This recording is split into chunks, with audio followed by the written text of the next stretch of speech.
സത്യം പറഞ്ഞാൽ യദുവിൻ്റെ അമ്മമ്മക്ക് കൈയായിട്ട് ഓനെയും കൂട്ടി ഹോസ്പിറ്റലിൽ പോയതാണ്. നിങ്ങൾ പറയുന്നത് എനിക്കൊന്നും കേൾക്കട്ട.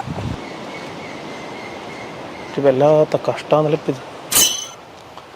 നീ ഇങ്ങനെ വെറുതെ അടിയൊന്നും ആല അങ്ങനെ രണ്ടോട്ടല്ലേ ഞാൻ ലേറ്റ് ആയില്ലൂ. കഴിഞ്ഞ ആഴ്ച നിങ്ങളെ മാളുവിൻ്റെ ഒപ്പം പോകുമ്പോൾ എല്ലാം കറക്റ്റ് ടൈം തന്നെയല്ലോ. എല്ലാം ആടെ മാത്രമേ എല്ലാം കറക്റ്റ് ടൈം നടക്കൂ. ഈ പെമ്പിള്ളർ ദേഷ്യം പിടിച്ചാൽ അത് മാറാനുള്ള പാട്. ഈ വണ്ടിയാകുമ്പോൾ ഇങ്ങനെ ലേറ്റ് ആകും ബ്ലോക്ക് ആവാനും സർവ്വസാധാരണയാണെന്ന്. എൻ്റെ അച്ഛനും അമ്മേനെ എതിർത്തിട്ട് ഞാൻ റിലേഷൻ നിന്ന് എനിക്ക് കിട്ടിയത് ഇങ്ങനത്തെ എഴുതിനല്ല. എന്നാന്ന് ഒന്നുമില്ല, നടക്ക്. എപ്പോ അന്നെ ലേറ്റ് ആകുമ്പോൾ നീ പറയൂ നീ ഇനി ഇങ്ങ് വാ.